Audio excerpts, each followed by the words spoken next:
तो नमस्ते दोस्तों, यहाँ बात जो आप करते हैं कि CCRS पे एक वीडियो जो है बना दिए हैं आप लोग के लिए, इस पे कोई डाउट नहीं है और फुल डिटेल से वीडियो बनाया है। लेकिन कमेंट यही आता है कि सिलेबस सिलेबस भी बताए थे आपको, लेकिन शायद किन्हीं को समझ में नहीं आया, क्या पता नहीं। कमेंट कर रहे हैं सिलेबस के बारे में, एक एक करके बताए थे। मतलब UDC का बताए थे, आपका LDC बताए थे, स्टेनो का बताए थे, असिस्टेंट का बताए थे, और सबका सिलेबस आपका नहीं बताए थे।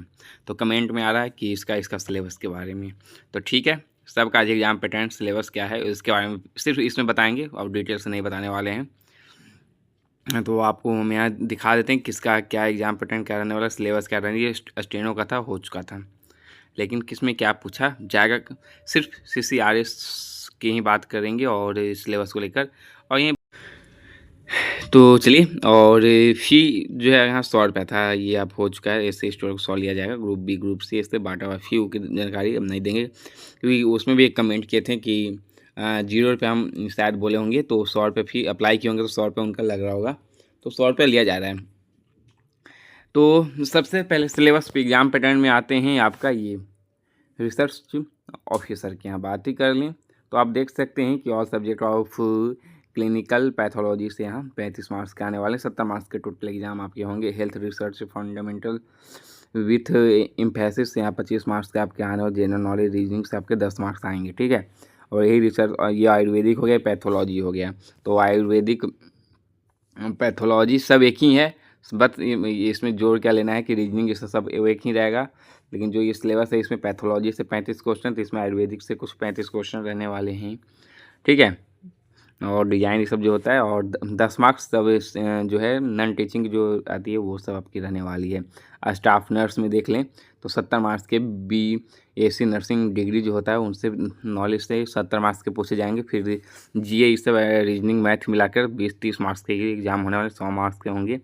असिस्टेंट ग्रेजुएशन लेवल का 100 मार्क्स का एग्जाम होगा। GK रीजनिंग मैथ पढ़ना है आपको। मेडिकल लेबोरेटरी की यहाँ बात कर लें, जिसमें कि 70 मार्क्स का आपका एग्जाम होगा। मेडिकल से जो आपका सिलेबस है वो आपको लेना है, और रिसर्च मेथोडोलॉजी से 20 आएंगे, और जनरल नॉलेज ये सब से 10 मार्क्स आएंगे। ट्रांसलेटर की यहाँ बात करें, जिसमें मैं मांग रहा था, तो ये आपका जो है यहाँ देखिए दिया हुआ है 40 मिनट ऑब्जेक्टिव टाइप के क्वेश्चन होंगे, हिंदी इंग्लिश सब आपके रहेंगे, 10-10 मार्क्स के रहेंगे। फिर 30 मिनट के आपके MCQ होने वाले, पार्ट 1 पार्ट 2 पार्ट 3 करके बांटा गया है। तो पार्ट 2 में आपका 10 से क्वेश्चन आपके होने वाले, पार्ट 3 में डिस्क्रिप्टिव पेपर आपके होंगे। टोटल 100 मार्क्स के आपके होने वाले हैं। रिसर्च असिस्टेंट बॉटनी हो गया, आप यहाँ देख सकते हैं, या फिर केमिस्ट्री हो गया, ये सब जो है उसके जो सब्जेक्ट रहेंगे उससे 70 मार्क्स के आएंगे। फिर रिसर्च मेथोडोलॉजी जो रहेंगे उससे 20 मार्क्स के आएंगे, और जनरल नॉलेज से 10 मार्क्स के आने वाले हैं। या किसी भी आप पोस्ट को आप ले सकते हैं, फार्मेसी का या फिर गार्डन का हो गया, इस सब से।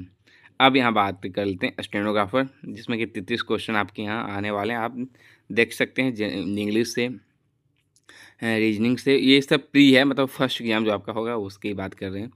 एप्टीट्यूड और जनरल अवेयरनेस से होगा। और फिर वही स्टेटिकल असिस्टेंट के लिए आप देख लें तो 65 मार्क्स आपका वही सब्जेक्ट से रहेगा जो आप स्टेटिकल असिस्टेंट है, और स्टेटिक्स से सब मैथमेटिक्स से रहेंगे।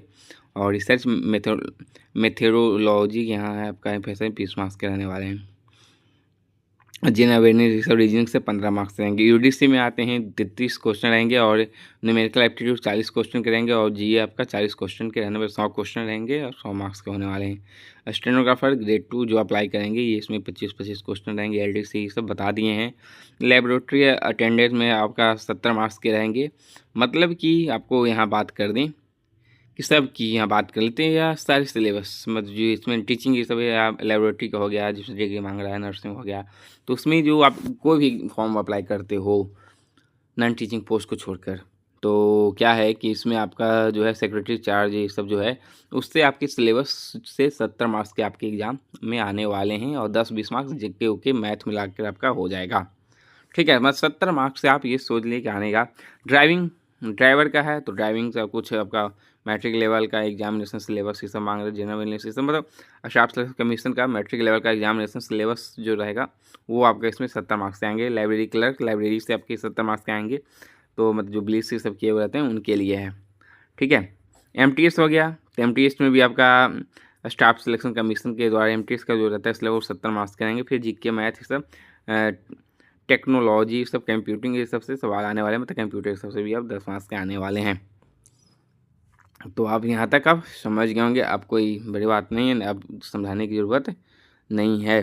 ठीक है, आप यहाँ एप्लीकेशन फ़ी दिया हुआ है, तो फ़ी में देख लें यहाँ कुछ क्या लिखा हुआ है। हाँ, यहाँ पर लोगों की यहाँ नोटिस दिखा देते हैं, जैसे कि इसमें SC/EWS का नील लिख दिया है, इसमें भी नील लिख दिया है। ठीक है, ऐसे 200 ऐसा फी थे, 500 OBC के थे, यहाँ भी आपका जो है नील लिख दिया है।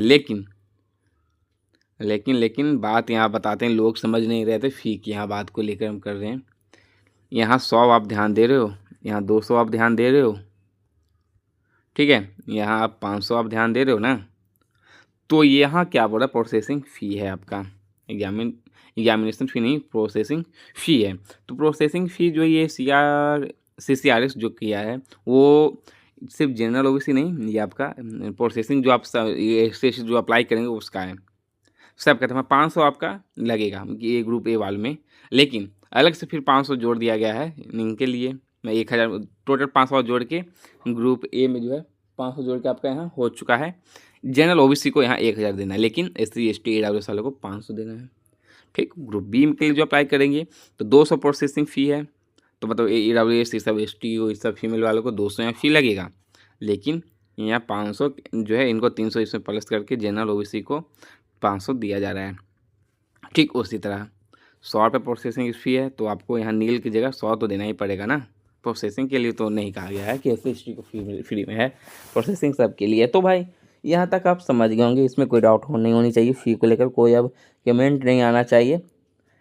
अब सबको समझाने की सिलेबस और फ़ी जो कमेंट किए थे मेरे चैनल पे, जो कमेंट करते हैं सब आपको बता देते हैं। तो आज के लिए इतना ही है, बस मेरे चैनल से जुड़े रहेंगे, शेयर सब्सक्राइब करते रहेंगे, और चलिए तैयारी कीजिए। अब SSC को छोड़िए भाई, SSC के पीछे मत कीजिए, अब इस सब के पीछा कीजिए। ठीक है।